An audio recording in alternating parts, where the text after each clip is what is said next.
Pero hermano, con mucho... Listo, hermano. Sí.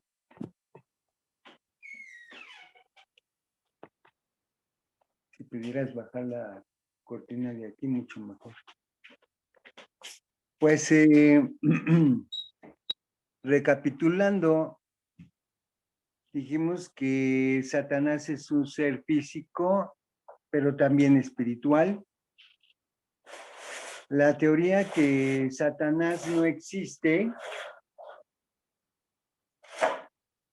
sería, como lo dicho, serían personas ateas a Satanás. Y sin lugar a dudas, pues existe como tal, como un ser visible o invisible. De eso no hay duda. Si niegas que no existe, pues eres ateo a la existencia de Satanás. De esta manera hemos visto ya con todas las sesiones que Satanás jamás ha estado en el tercer cielo de Dios, que es un ser que tentó al Señor Jesús, que es un perverso y creado perverso para su destrucción, y que nunca su creación fue en el tercer cielo de Dios, jamás, puesto que dado que su labor es probar al creyente, nada tiene que hacer en el tercer cielo. No se ocupa en el tercer cielo, así de sencillo. Y si así lo fuera la razón, entonces Dios tendría que pues hacer otro tercer cielo, cosa que no es posible. Así como en el caso de la tierra tendría que regenerar, renovar todo nuevo para hacerlo nuevamente, y eso pues no está planeado en ninguna parte del plan salvífico, tanto como el tercer cielo como en la tierra. Pero sería absurdo que si así fuera que Satanás estuvo en el cielo, entonces miramos que ese tercer cielo estaría lleno de maldad, y pensarlo, hasta eso es una blasfemia. Damos por terminado que Satanás no fue un querubín, menos un ángel, tampoco un lucero y menos Luzbel. Que en todo caso, si hubiera sido creado como ángel, pues fue creado sin resultados. Si fue creado como un ángel bueno, ya dijimos, pues entonces que nos gustaría saber desde que fue creado qué cosas buenas hizo, porque no hay ningún registro. Que más bien se vislumbra como un ángel, en dado caso, como inútil. Por eso se le ha dado el nombre de Belial también, pero eso no lo mencionan. Belial quiere decir inútil, y en todo caso, en su estructura supuestamente buena, fue un inútil. Muy probablemente por eso él mismo, según la tradición, se convirtió en perverso. Porque Satanás siempre ha sido un instrumento de Dios. Es un instrumento de Dios. Ni siquiera un vaso de honra como los profetas, como tantos que utiliza, sean de barro, sean de oro. Este es solamente un instrumento, y que va a ser destruido como los impíos, juntamente con el profeta y la bestia, y por último la muerte. Ahora, el escudriñamiento nos permite ver que caer del cielo es una forma meramente figurada de la pérdida de autoridad, hermanos. Caer del cielo no es caer físicamente. Lo que pasa es que, como dije ya anteriormente, todo esto lo han visto en forma carnal, en forma literal, siendo que es un espíritu, más bien un ente.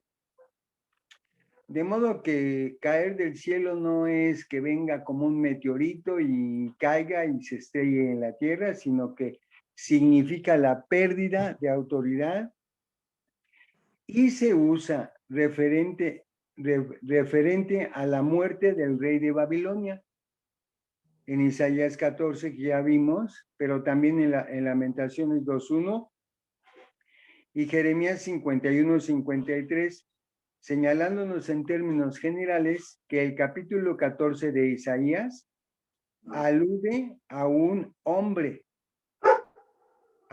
o sea, al rey de Babilonia, bueno, que luego se transforma en Satanás al rebelarse contra Dios. Los apóstoles habían recién sanado a mucha gente, según Lucas 10:17, y estaban orgullosos y cegados por su gran poder físico sobre las aflicciones, según el verso 20. La verdadera causa de las enfermedades y aflicciones se recalca en Mateo 9:12 y 12:11, donde una oveja extraviada, un claro símbolo de un pecador, Mateo 18:13, se equipara con un hombre enfermo.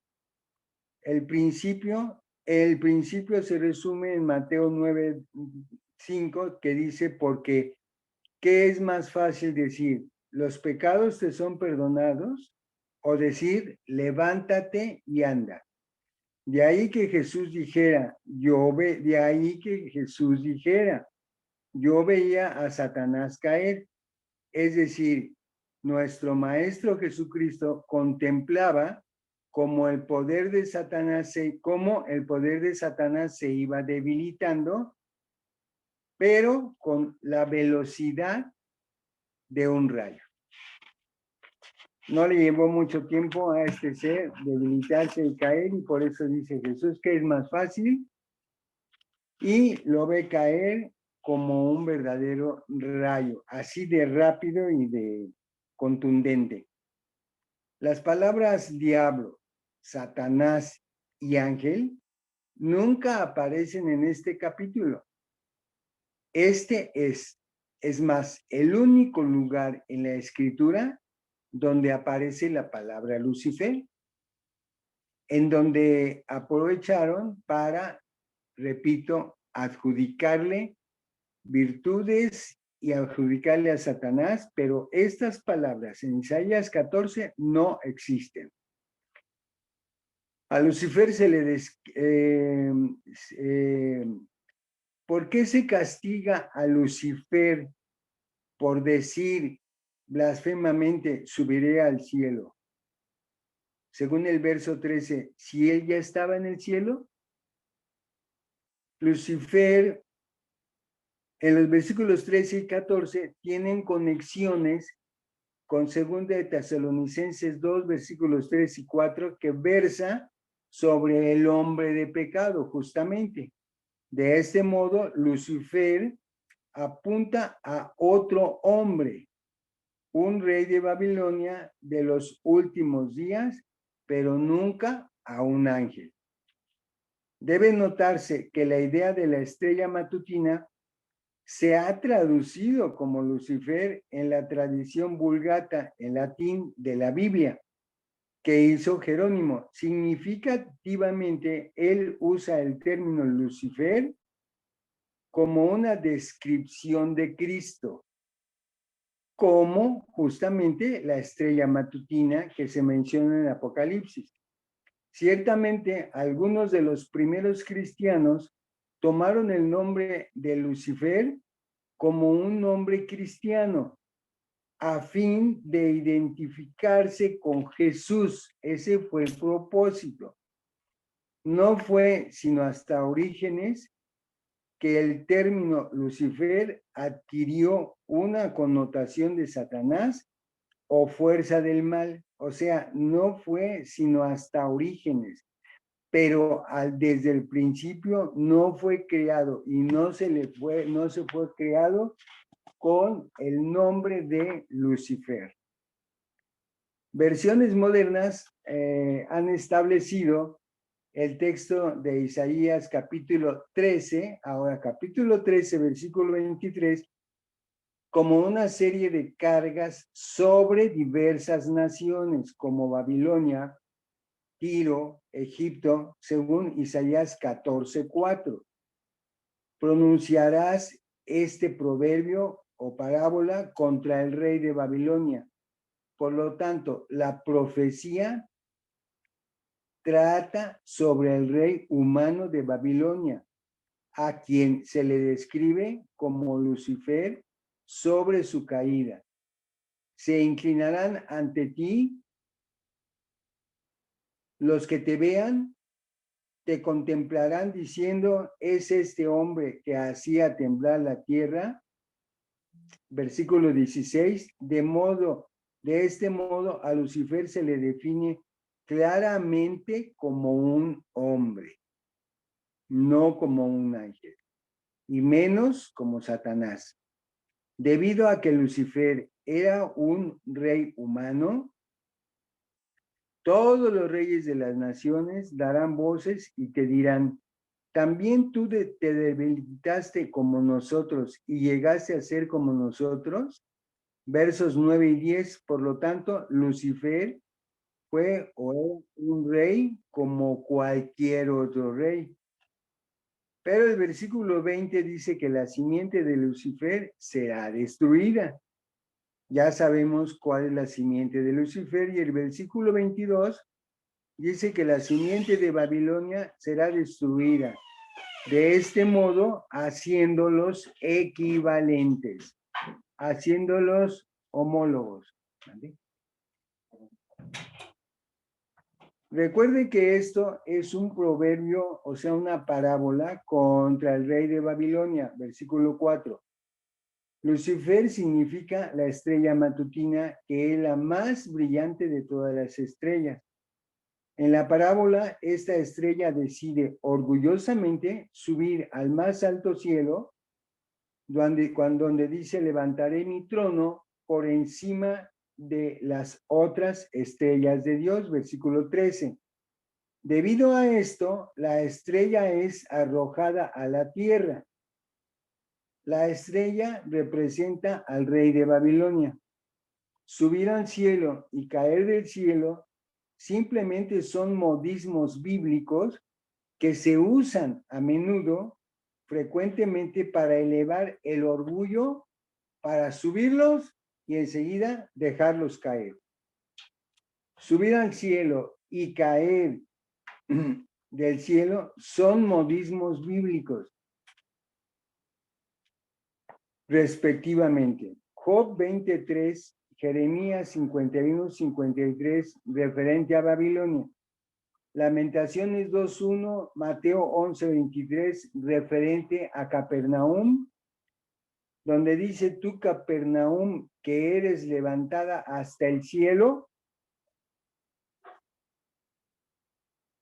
hasta el Hades, o sea, hasta el sepulcro, serás abatida.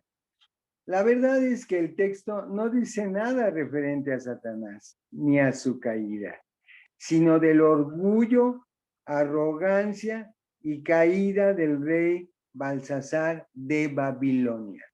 Esa es la realidad.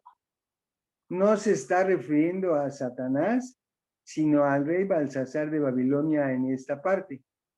El versículo 17 acusa a Lucifer de poner al mundo como un desierto, destruyendo sus ciudades, que a sus presos nunca abrió la cárcel, que llenó de ciudades la faz del mundo, la exhacción del oro. Todas estas descripciones de la política militar babilónica, arrasar áreas completas como lo hicieron con Jerusalén, bien lo sabemos, transportando cautivos a otras áreas sin permitir el retorno, como lo hicieron en su tiempo con los judíos. construyendo nuevas ciudades y exigiendo tributo en oro de las naciones que oprimían.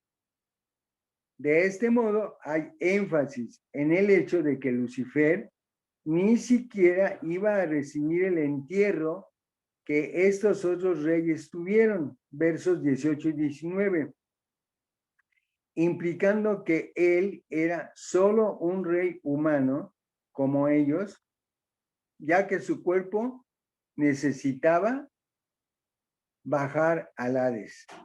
Isaías 14:8 consigna el alivio de que ahora la figura de Lucifer ya no talaría cedros en el Líbano ni talaría los montes como lo vino haciendo. El rey Lucifer había de caer, entre comillas, en su destrucción, y el término hebreo ocurre después en Isaías con referencia a la caída de Babilonia o rey de Babilonia y su ejército al sepulcro, según Isaías 43:17.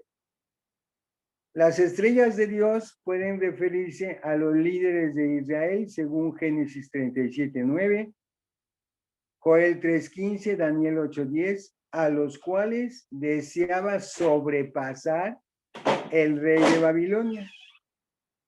El pasaje sobre Lucifer, no sobre Satanás, sino sobre Lucifer, está aludiendo y deconstruyendo un mito contemporáneo de una manera que es común en gran parte de la literatura bíblica. Entre comillas, un antiguo mito decía cómo Heilel, la estrella de la mañana, Venus, intentó subir por los muros al norte de la ciudad de los dioses para hacerse el rey del cielo, no solo para ser expulsado del firmamento por el sol naciente. Isaías 14 del 12 al 20. Este mito se le da una aplicación histórica. Versículo 4. Isaías está burlándose del mito y diciendo que el rey de Babilonia estaba actuando como Heilel en el mito, pero que sería derribado no por otro planeta, sino por el mismísimo Dios. En síntesis, Isaías 14, del 1 al 23, esta es una profecía simbolizada que hace referencia al rey de Babilonia. En ningún momento alude a Satanás. Por el contrario, este capítulo relata la destrucción del rey de Babilonia y a la vez también el fin del reino babilónico. Esto es lo que realmente en síntesis declara Isaías 14. Rey que en ese entonces era Belsasar, años 551 al 536 a.C., hijo de Nabonido, no olvidando que este capítulo 14, como el capítulo anterior, son profecías, y una profecía es la acción de predecir un evento futuro, en este caso, concernientes al destino final de Babilonia. Esta profecía para Babilonia fue dada en términos judíos, es decir, haciendo uso de la cultura judía. Otro hecho importante en lo que no se ha considerado y no se ha mencionado, sino se ha mencionado en una forma absolutamente superficial e irresponsable. Respecto al querubín ungido, Ezequiel 28 del 13 al 15, en Edén, en el huerto de Dios, estabas. De toda piedra preciosa era tu vestidura, de cornalina, topacio y diamante, jaspe, ónice y berilo, zafiro, carbundo y esmeralda y oro. Los primores de tus tamboriles y flautas fueron preparados para ti en el día de tu creación. Tú, querubín ungido, protector, yo te puse ahí. En el santo monte de Dios estabas, en medio de piedras de fuego andabas, perfecto eras en todos tus caminos, desde el día en que fuiste creado hasta que se halló en ti maldad. En esta parte me detengo para confirmar una vez más que hablando de este rey, está diciendo que fue hallado perfecto en todos sus caminos, fue hallado haciendo el bien, cosa que no encontramos en ninguna parte respecto a Satanás, con lo que volvemos a confirmar que Satanás no es esa persona espiritual que venimos analizando, porque nunca hizo un bien, sus caminos nunca fueron de bien, siempre fueron desde el principio la muerte para el ser humano, en donde empezó la tragicomedia humana. Las palabras diablo, Satanás y ángel no aparecen en este capítulo, repito, ni el resto de Ezequiel. El contexto muestra que es una profecía sobre el rey de Tiro. El capítulo 27 precedente es un oráculo contra Tiro, y ahora el capítulo 28 habla específicamente sobre el rey de Tiro. Los capítulos 27 y 28 claramente conforman una unidad literaria. La ciudad de Tiro y el rey de Tiro se describen en términos similares, o sea, de perfecta hermosura. Compare 27.3 con 28.12, 27.16 y 17, con 28.13, 27.33 y con 28.16. Compárelo y verá que estamos hablando pura verdad. Hablan claramente del rey de Tiro, no de algo que sucedió en el principio del mundo. Se cree comúnmente que Satanás fue echado del cielo al Edén, o que él accedió al Edén a fin de tentar a Adán y Eva. Pero este pasaje dice que esta persona ya estaba en el Edén antes de que cometiera su primer homicidio, y entonces fuera echado fuera cuando pecó. Ya estaba en Edén. El huerto del Edén estaba en la tierra, no en el cielo. Sus límites geográficos se dan en Génesis 2, del 8 al 14, entre 4 ríos.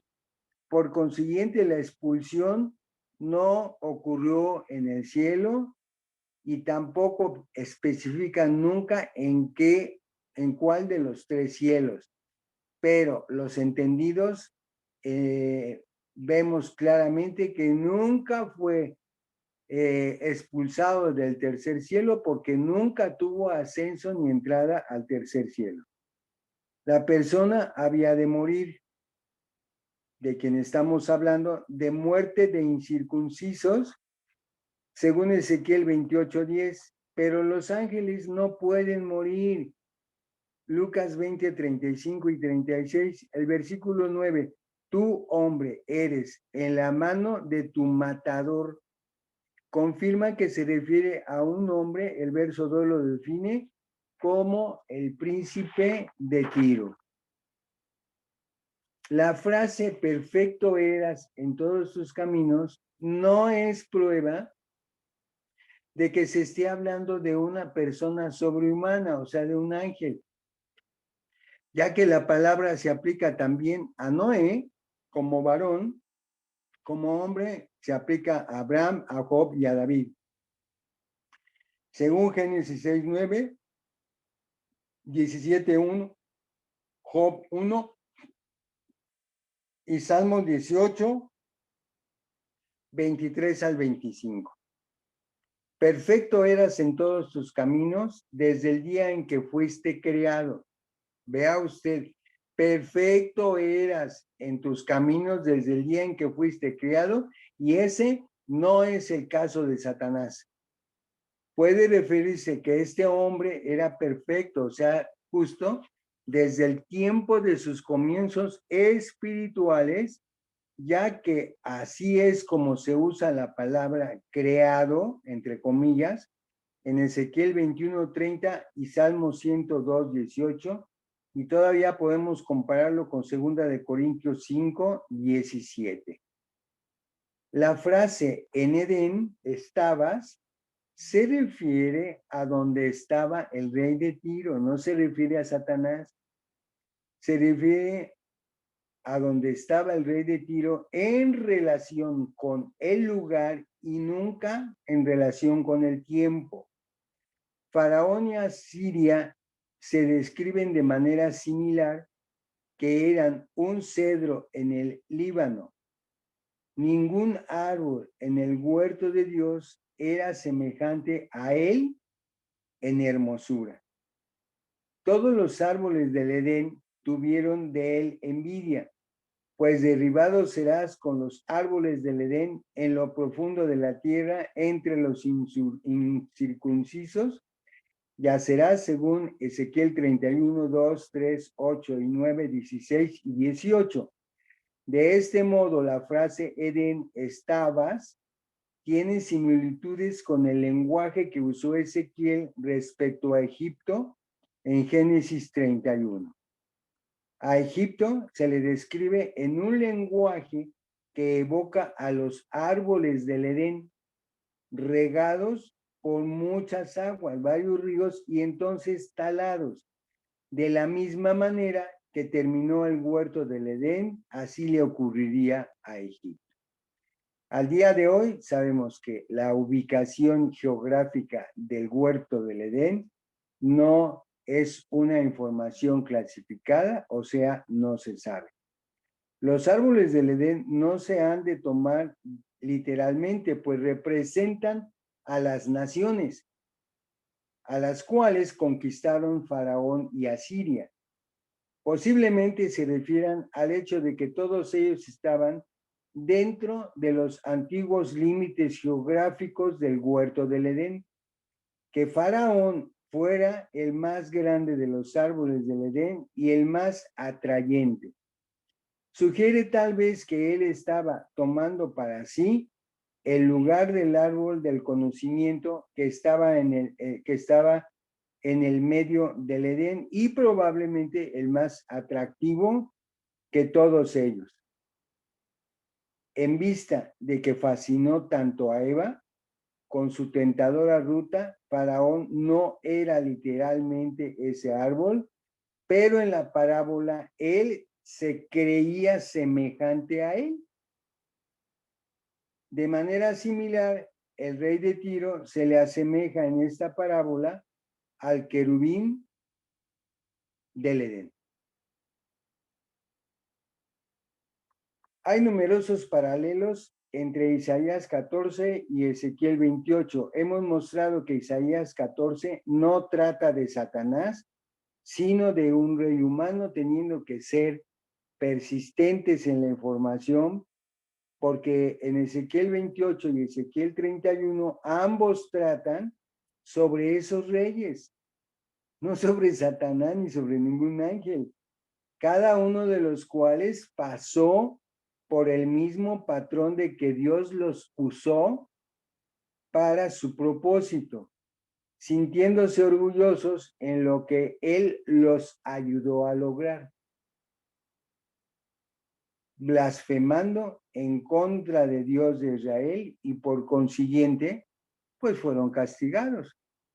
Recibieron toda la ayuda, todo el poderío, toda la consideración, y después se la creyeron y se la adjudicaron, y consecuentemente fueron castigados dado este hecho blasfemo. Permítanme un segundo, por favor, hermanos.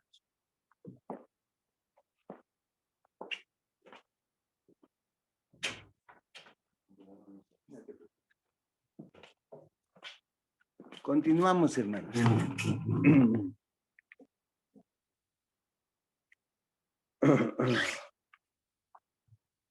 La frase "tú eres más sabio que Daniel", que también hemos contemplado, ¿sí? No es tampoco prueba de que se trate de un ser sobrehumano.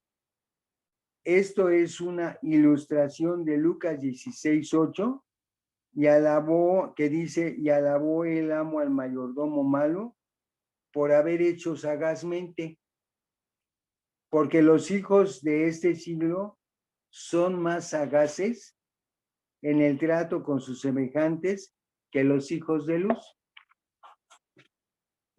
La frase, tú querubín ungido, yo te puse allí, Ezequiel 28:14, muestra que Dios tenía control absoluto del querubín, ya que el querubín es un emblema de protección, y esto lo acredita la bendita palabra de nuestro Dios en Génesis 3:23, nada de que estaba distraído y que no se dio cuenta el plan maléfico que estaban supuestamente fraguando.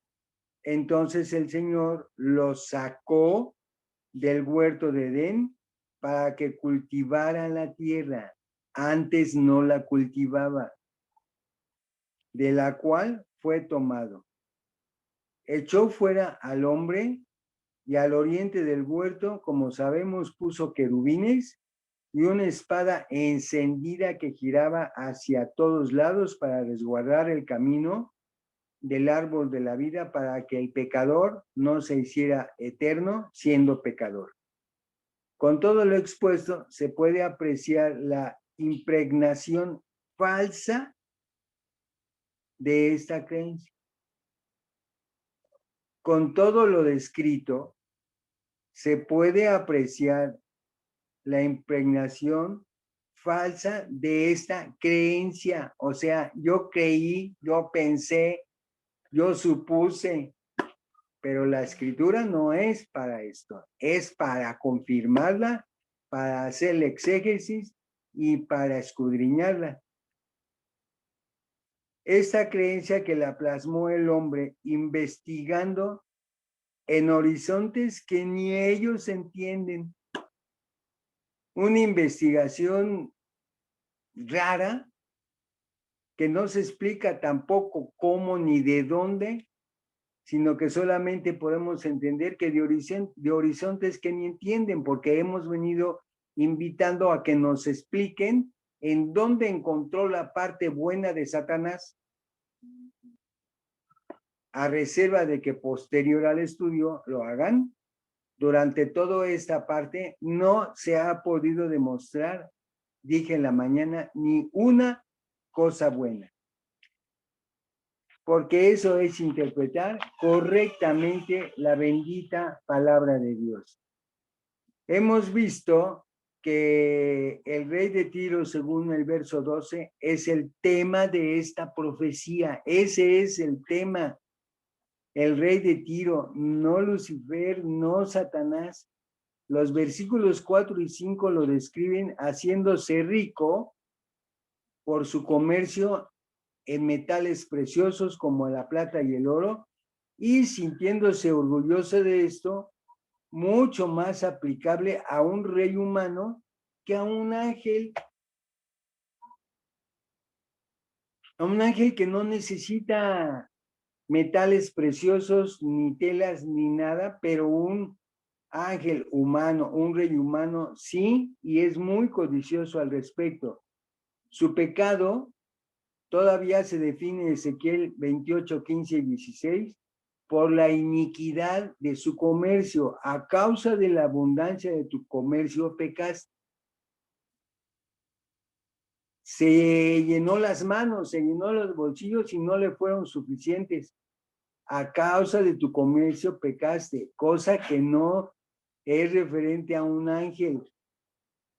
A causa de un comercio de plata y oro, un ángel, hermanos,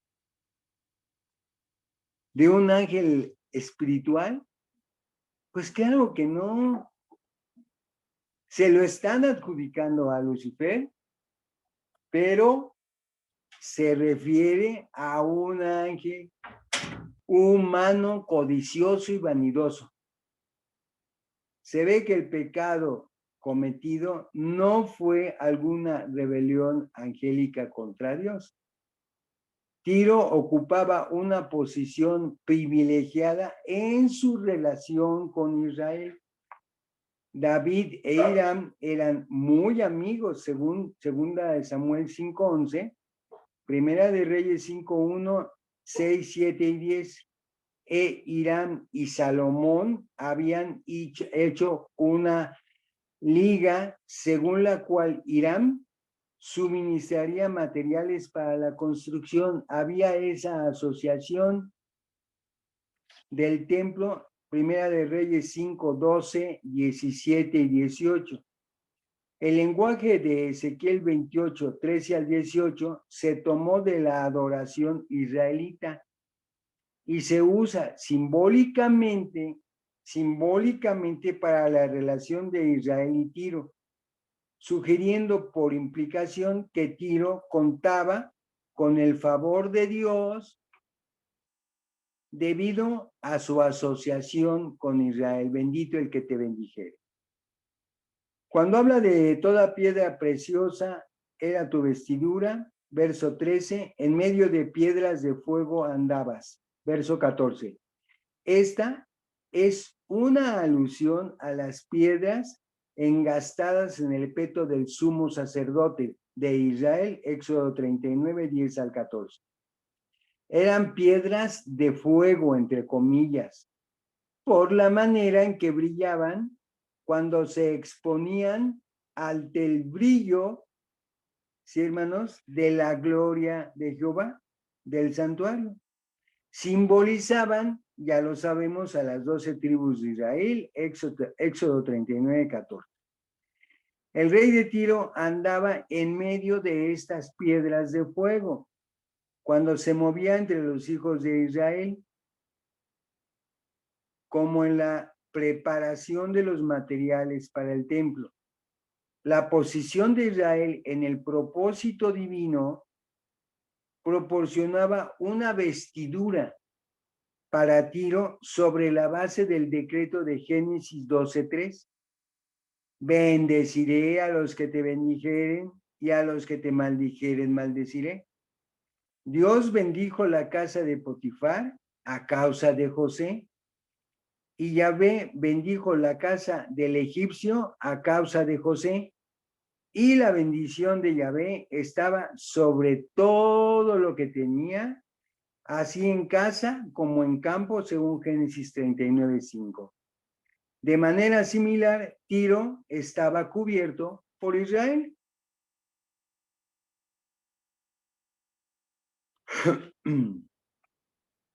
Tú, querubín ungido, protector, o sea, que cubre, según verso 14, los querubines eran figuras de oro, labrados a martillo en ambos extremos del propiciatorio, según Éxodo 37, del 7 al 9. Sus alas cubrían el propiciatorio, con el cual eran de una sola pieza. Éxodo 25, 19 y 20. La sugerencia puede ser que Tiro, como un gran poder mercantil, tenía el privilegio de extender sus alas protegiendo a Israel. Fue el abuso de esa exaltada posición el factor que causó la ruina de Tiro, según versos 4 y 5. Vuelvo a decir, se la creyó, se exaltó, y a causa de esa exaltación sobre el pueblo de Dios, pues simplemente vino su destrucción total y definitiva.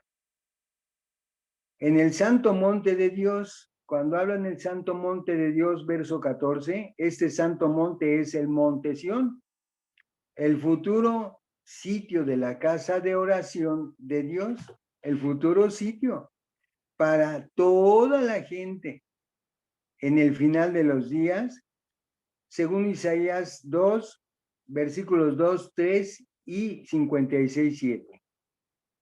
Este santo monte de Dios está en la tierra, no ni siquiera simbólicamente en el cielo, como aseveran los testigos de Jehová, según Éxodo 20, 40. No está en el cielo. Son hechos que se ocurrieron aquí en la tierra y no con Satanás, sino con los reyes ya mencionados. Con la multitud de tus maldades, profanaste tu santuario, según Éxodo 28, 18. Puede implicar que Tiro había establecido formas de adoración similares a la de Israel. Hiram siempre había amado a David y se alegró mucho con Salomón por la construcción del templo. Primera de Reyes 5, del 1 al 12. Sin duda, el rey de Tiro habría aprendido referente al reino de Dios en Israel. Sin duda, estaba en medio de ellos por parte de estos dos reyes de Israel. O el versículo se puede interpretar de la siguiente manera: los santuarios de Tiro estaban en Israel. O cuando se manifestó la presencia y favores divinos. Ahí estaban los templos de Tiro. Pero Tiro no apreció su privilegiada asociación con Israel.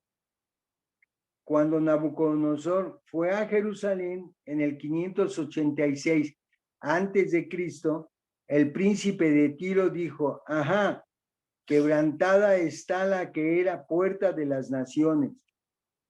Giró hacia mí, yo seré llena y ella quedará desierta. Ezequiel 26, 2. Al decir esto, Tiro había pronunciado su propio castigo, según el decreto de Génesis 12, 3. A los que te maldijeren, maldeciré. Se le olvidó y se sintió totalmente exaltado. Tiro, en sus egocéntricos y únicos intereses mercantiles, había profanado los santuarios y había de ser reducido a cenizas. Cosa que no había considerado porque aprendió algo del pueblo de Israel, pero se le olvidó y preponderó su propia persona.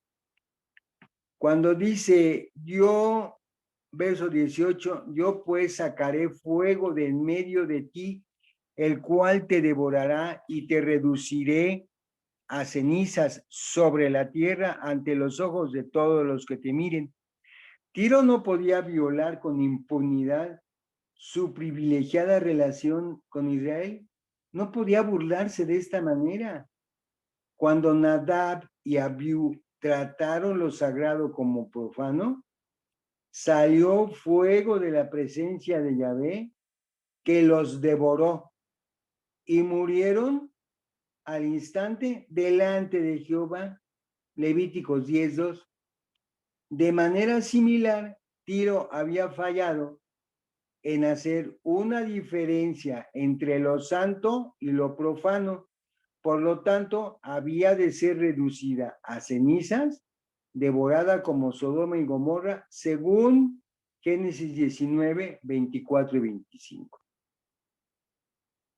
Si Satanás fuera un ángel, aquí está describiendo la destrucción por haber violentado el protocolo divino y ha quedado, dice, en ceniza. Pero Satanás al día de hoy existe y sabemos cuál es su fin. Pero otro aspecto, otro tópico con lo que confirmamos que no se trataba de Satanás, Lucifer, sino de las profecías habladas en estos reyes. Así que la pregunta que aún no se ha contestado es por qué hay en este capítulo tantas alusiones a los acontecimientos del Edén. Parece que la profecía sobre la caída de Tiro está siendo estructurada, conscientemente para que refleje la caída del hombre. El verso 2, tú eres hombre. Hombre significa Adán. Adán significa eso, hombre, tierra. En hebreo, como si Dios estuviera diciendo al príncipe de Tiro, tú eres semejante a Adán en esta parábola. El verso 17 dice cómo será derribada la tierra, como Adán tuvo que volver al polvo. A menudo el pasaje se lee a la ligera.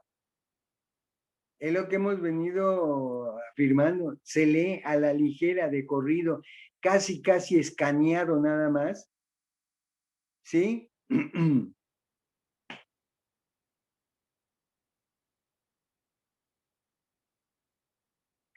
Lo que lleva a la suposición de que al rey de Tiro se le está asemejando a la serpiente del huerto del Edén o a alguna figura de Satanás que cayó del cielo en aquel tiempo. Pero una cuidadosa y responsable lectura muestra que al rey de Tiro se le estaba asemejando, pero a Adán en el Edén, no a la serpiente. ¿Sí, hermanos? El texto hebreo apoya esto aún más la frase, tú eres el querubín ungido, o yo pongo ahí un ángel aterrador para que te guarde.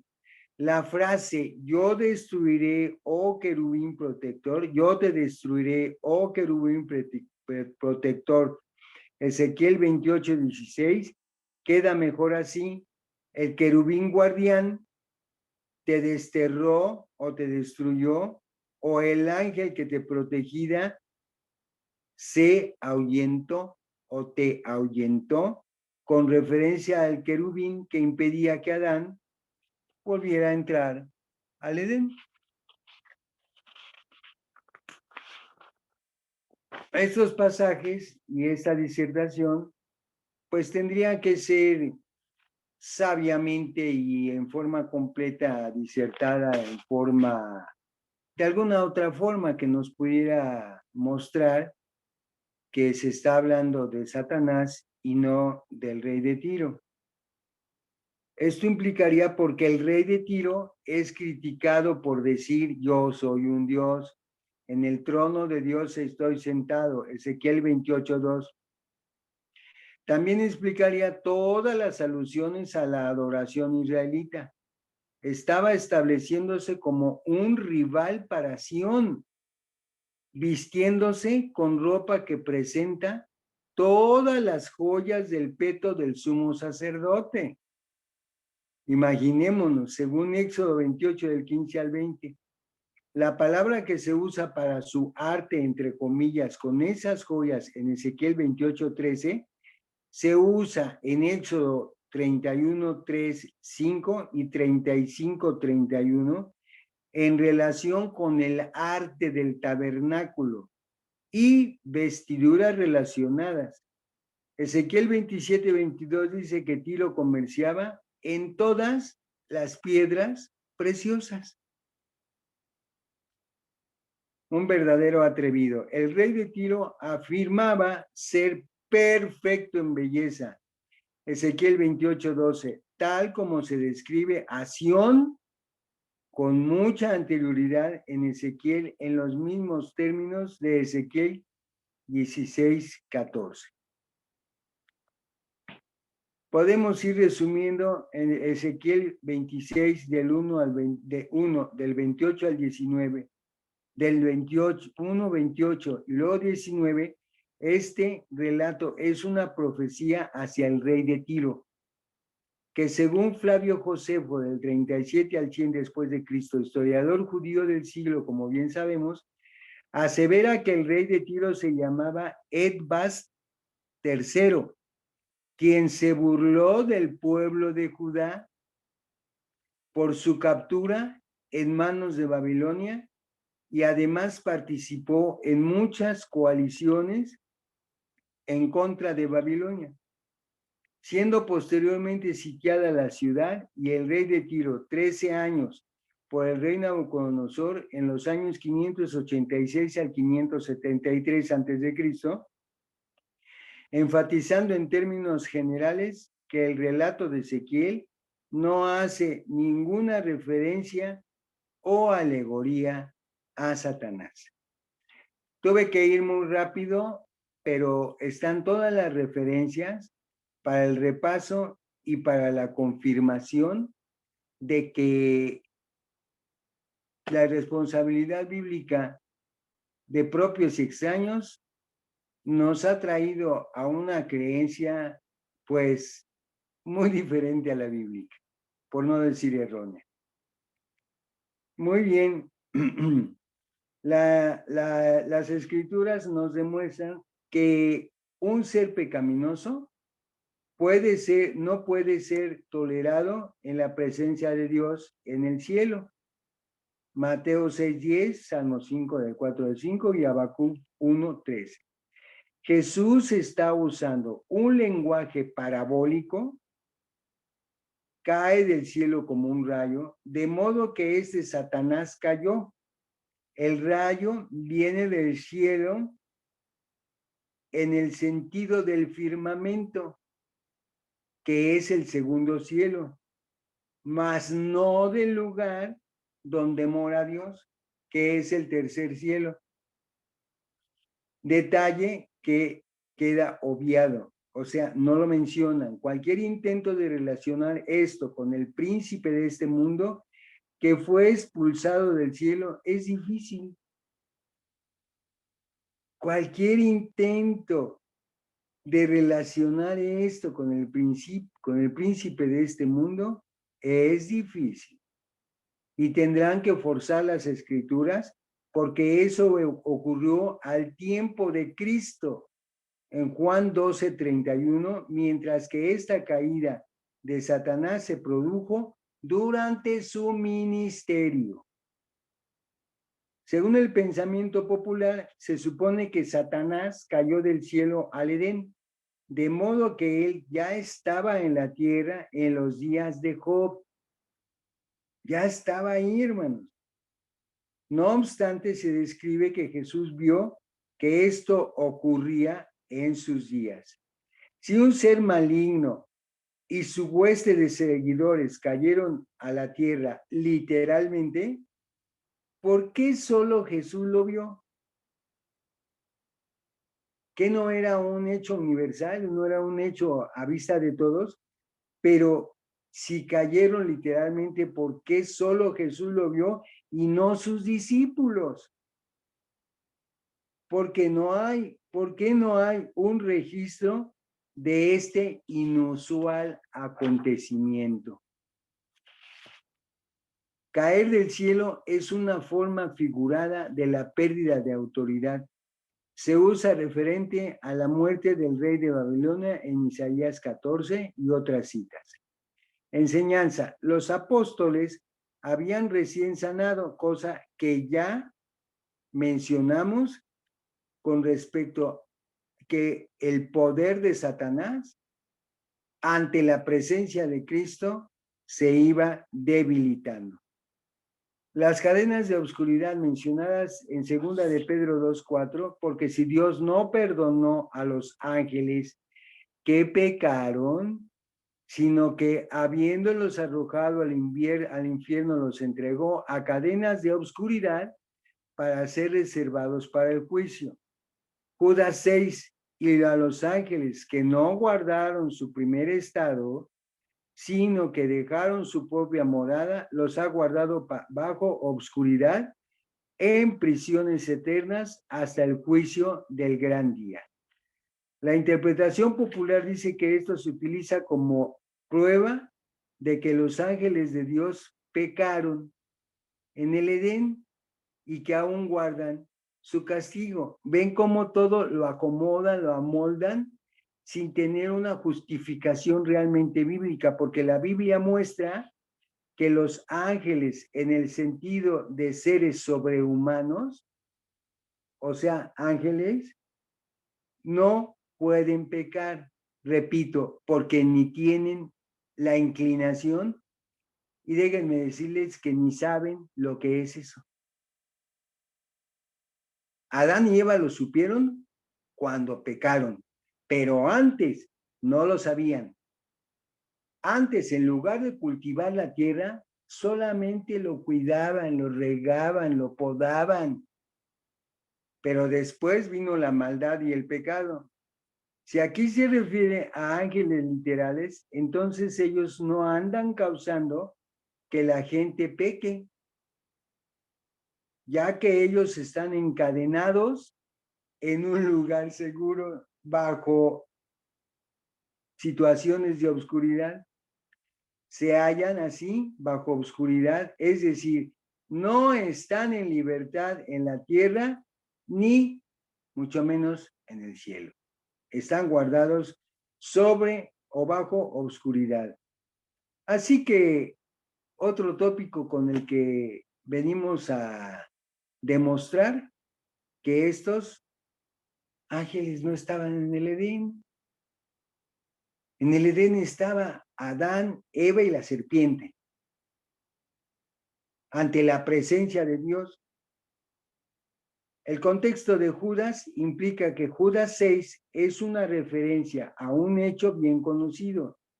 Quiero pues recordaros, ya que alguna vez habéis sabido esto, no hay constancia en ninguna otra parte de la Biblia respecto a ángeles que pecaron en el Edén. No hay ninguna constancia, dije, más que en la mente criminal y enfermiza del ser humano que no es hijo de Dios. ¿Cómo pues se le podía hacer recordar a estos cristianos acerca de estas cosas? Todos los otros ejemplos que menciona Judas se han tomado de ejemplos del Antiguo Testamento que eran bien conocidos, y el verso 6 no es una excepción. No hay una indicación de que estas cosas hayan sucedido en el Edén. No hay indicación, no hay registro, hermanos. No nos dejemos engañar. No hay mención de que los ángeles hayan empezado a causar problemas después de que pecaron. Los ángeles que pecaron, esos ángeles no. La implicación en el verso 6 es que fueron inmediatamente encadenados bajo obscuridad. Además, hemos visto que la palabra ángeles puede y es referida también a hombres como usted y como yo. Nunca a mujeres. Jamás. ¿Por qué? Así lo designó el Señor. Así de sencillo. Estos ángeles han de ser juzgados el gran día del juicio final que estará a cargo del Todopoderoso. El castigo de los indignos en ese día será total destrucción. Mateo 25, 41. Pero nosotros sabemos que los ángeles no pueden morir o ser destruidos. Lucas 20, 35, 36. Un ángel caminó con los 3 amigos de Daniel en el horno ardiente. Del ángel que se apareció a Manoa mientras la llama subía del altar hacia el cielo, el ángel de Jehová ascendió en la llama del altar, porque no pueden ser destruidos ni aún con fuego. Jueces 13:20. Dios hace a sus ángeles, ojo, espíritus, y a las llamas de fuego sus ministros. Salmo 104:4. Por lo tanto, estos ángeles que habían de ser condenados deben de ser necesariamente humanos, no celestiales, porque el fuego no puede destruir a los ángeles. Judas 7 dice que Sodoma y Gomorra también fueron puestos como ejemplo al sufrir el juicio del fuego eterno, es decir, destrucción total del juicio. Mateo 25:41. Esto implica que los ángeles que pecaron llegaron a ser un ejemplo público, no celestial como lo fue Sodoma, de lo que sucedería en aquellos que desobedezcan a Dios. Sin embargo, no hay constancia bíblica de ángeles que hayan pecado en el Edén siendo insistentes. Así que, ¿de qué manera estos ángeles del verso 6 fueron puestos como ejemplo? ¿De qué manera fueron puestos como ejemplo? No hay ninguna indicación de que incluso Adán y Eva hayan visto el castigo de alguien más, aparte de la serpiente. Recuerde que el pecado entró en el mundo por un hombre. Adán, Romanos 5:12, y nunca por un ángel. Lo mismo que hemos dicho, Satanás tiene su culpa y tiene su merecido por instigador, mas no por consumador del pecado. De modo que Segunda de Pedro 2, del 9 al 11, interpreta la reserva de los ángeles para juicio como el Señor sabe. Él sabrá cómo reservar a los injustos para ser castigados en el día del juicio. Ahorita no están siendo castigados a aquellos que siguiendo la carne andan en concupiscencia e inmundicia y desprecian a la autoridad. No temen hablar mal de las potestades superiores, mientras que los mismos ángeles no pronuncian juicio de maldición.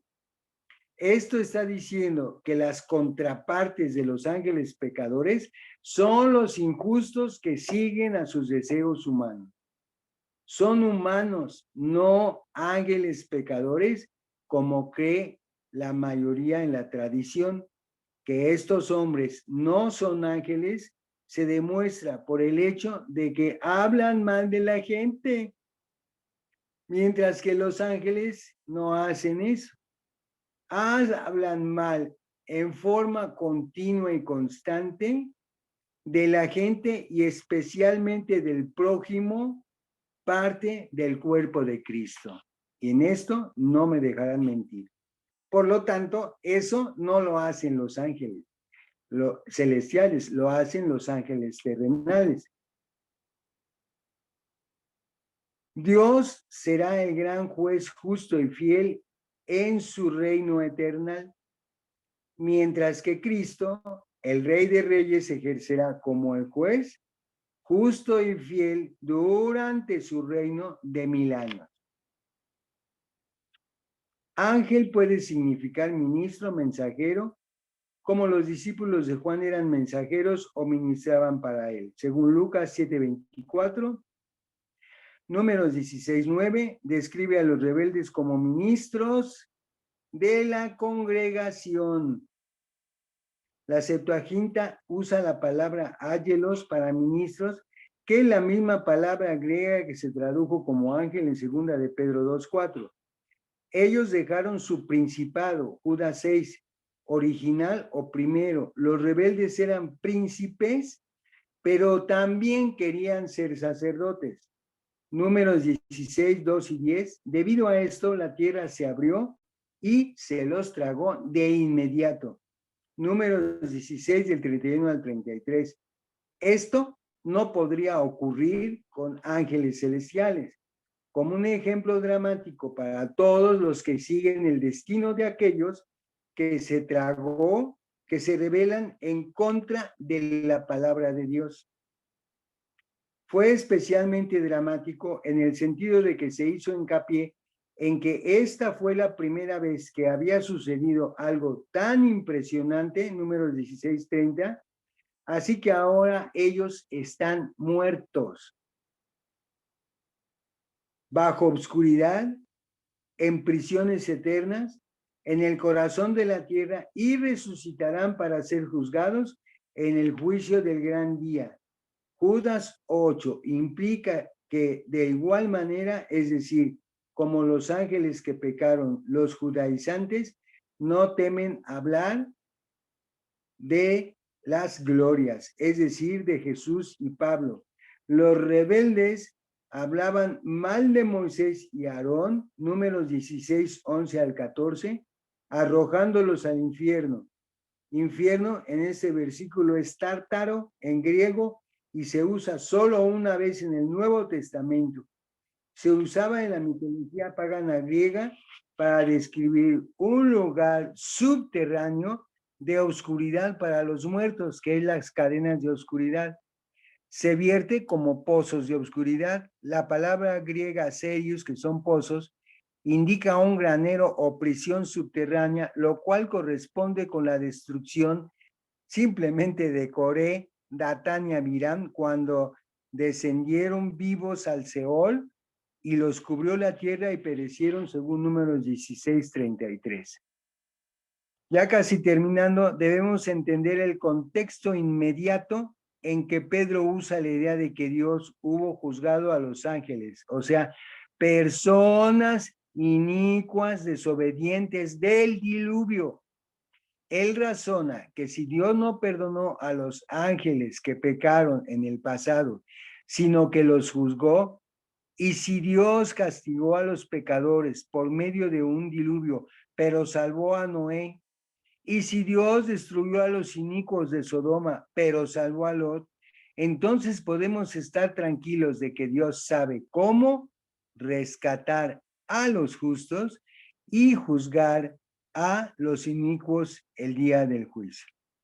Y note que no hay registro bíblico de ángeles celestiales rebeldes que hayan sido juzgados y arrojados a la tierra, como la tradición viene asegurando blasfemamente que sí, que efectivamente Satanás fue un ángel celestial, que sí fue arrojado a la tierra y que estará pendiente de juicio.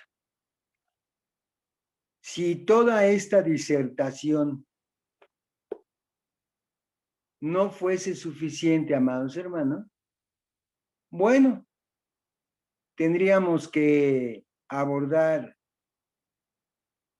el capítulo 12 de Apocalipsis para ver si así el Espíritu de Dios, que ha estado ausente en muchas personas, a ver si analizando Apocalipsis 12 podemos hacer que el Espíritu de Dios no les convenza, sino les haga ver la verdad bíblica. Yo espero que no sea necesario, hermanos, pero si fuera necesario, lo veremos, lo analizaremos y analizaremos también la batalla en el cielo, que también aseguran que fue literal. Como si el cielo, el tercer cielo, fuera un campo militar y Dios como jefe del ejército, porque lo hablan en forma literal, que el dragón fue literal y que la mujer fue literal, y creo que nadie de los que tenemos un poco de conciencia aceptaríamos que una mujer estuvo en el cielo. De modo que yo espero que no sea necesario, pero si es necesario para completar, estoy a sus órdenes, hermanos. Ustedes me indicarán para que lejos de que se hayan aumentado las dudas, se hayan disipado. Y por mi parte, les agradezco con todo el alma que me hayan prestado atención, porque es Dios quien ha hablado esta tarde a través de sus profetas, que somos los que emitimos su bendita palabra. Gracias, hermanos, que sea de bendición y de edificación su bendita palabra. Dios los bendiga y paz a vos.